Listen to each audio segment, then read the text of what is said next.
So there's this new film, Dhurandhar 2, and it's causing a huge stir. But the big question everyone's asking is this really just a movie, or is it something else entirely? Today, we're going to break down a viral analysis that argues this film is actually one of the most clever pieces of political advertising we've ever seen. Let's dive in.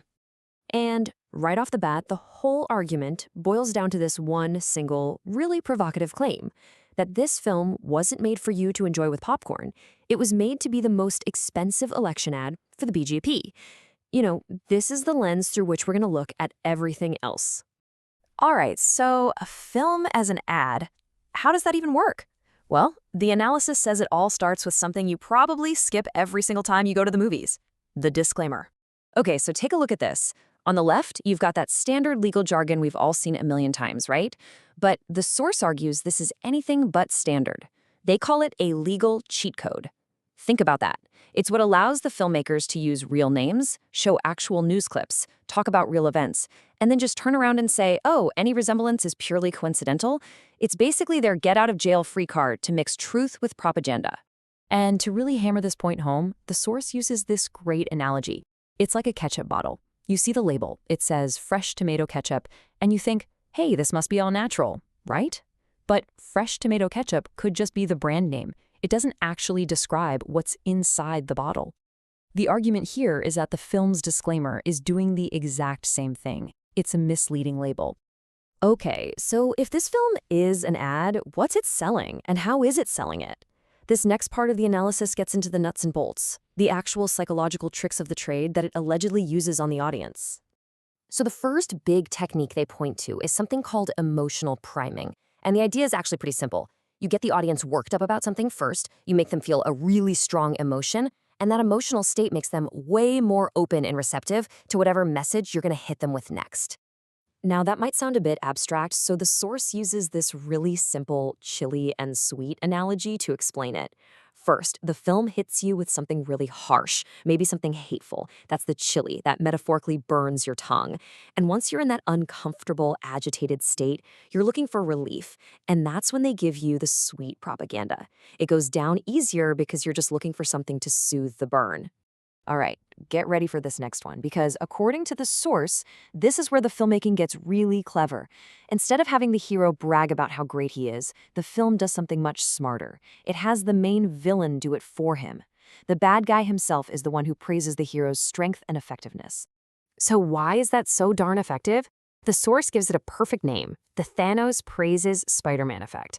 I mean, think about it. If Spider-Man goes around saying, "I'm amazing," you just think he's arrogant. But if his arch nemesis, Thanos, the biggest bad in the universe, admits, wow, that Spider-Man is a real threat, you believe it on a whole different, subconscious level. It's the ultimate testimonial. Okay, so we've talked about the how, the psychological playbook. Now the analysis shifts gears and gets into the what. This is the core of the argument, really. It's a deep-dive fact check, putting the film's version of events side by side with real-world reports and data. And this table just lays it all out. The movie paints this picture of foreign powers, like the US, actively trying to stop Modi from becoming prime minister. But then the counter-evidence points out that, well, President Obama called to congratulate him on Election Day, and the US ambassador had already met with him months before. Then there's the claim that Pakistan's intelligence agency, the ISI, was terrified of him. But the analysis pulls up a quote from a former ISI chief who said they actually preferred him as PM, believing he would end up destabilizing India from within. It's a total flip of the film's narrative. Next up, the analysis takes on one of the biggest, most debated events in recent memory: demonetization.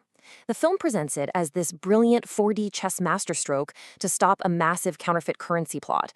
But the critique says, hold on a second, that justification is completely illogical. It's like burning your entire house down just to catch a single mouse. And just get a load of the number the film throws out there. We're talking 60,000 crore rupees in fake currency. That is a mind-boggling amount of money, right? It sounds like a plot straight out of a blockbuster spy thriller. But then you look at the actual data from the Reserve Bank of India presented here in the analysis. In the entire year after demonetization, the total amount of fake currency they actually found? Just 43 crore. Not 60,000 crore. 43. The gap between the movie's claim and the official numbers is just astronomical. And the critique argues that while the film is busy spinning the spy plot, it completely ignores the very real, very human cost of the policy. The facts presented are stark. 99.3% of the cash came right back to the banks anyway. The economy took a significant nosedive. And worst of all, more than 80 people died from the stress and chaos of just trying to get their own money. These are the kinds of details that the masterstroke story conveniently leaves out. And that brings us to a really critical point in any kind of propaganda or advertising.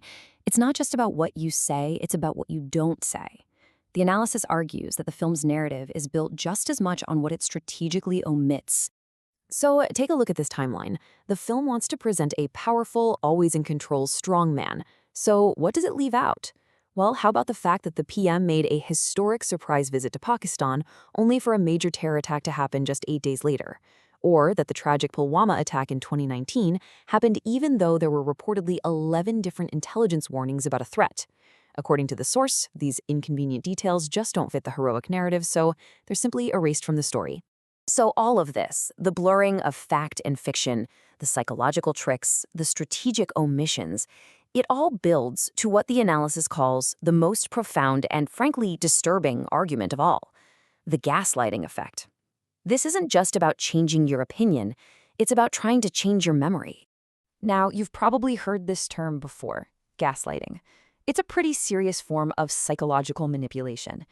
It's when someone intentionally tries to make you doubt yourself, to make you question your own memories, your own perceptions, even your own sanity.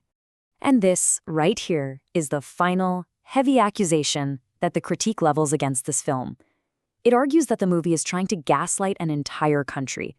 It's not rewriting distant history, it's rewriting events we all lived through. Demonetization, Pulwama, these aren't just textbook entries. The film is essentially telling millions of people, you know those long ATM lines you stood in, the news of attacks you watched in horror? Yeah, that wasn't the real story. Your memory is wrong. Here's what really happened. And that leaves us with a really provocative question to think about. What does happen? What is the effect on a society when a powerful piece of media tells millions of people that their own personal recent memory is fundamentally wrong? And that brings us to the final word from the source material, a line that really wraps up the entire critique. The argument is this: next time someone tells you this film is peak cinema, the response should be, no, brother, this isn't peak cinema, it's peak advertising. It's an argument that this film should be judged not by its artistic merit, but by its effectiveness as a political product, designed, according to this analysis, to be sold to an entire nation.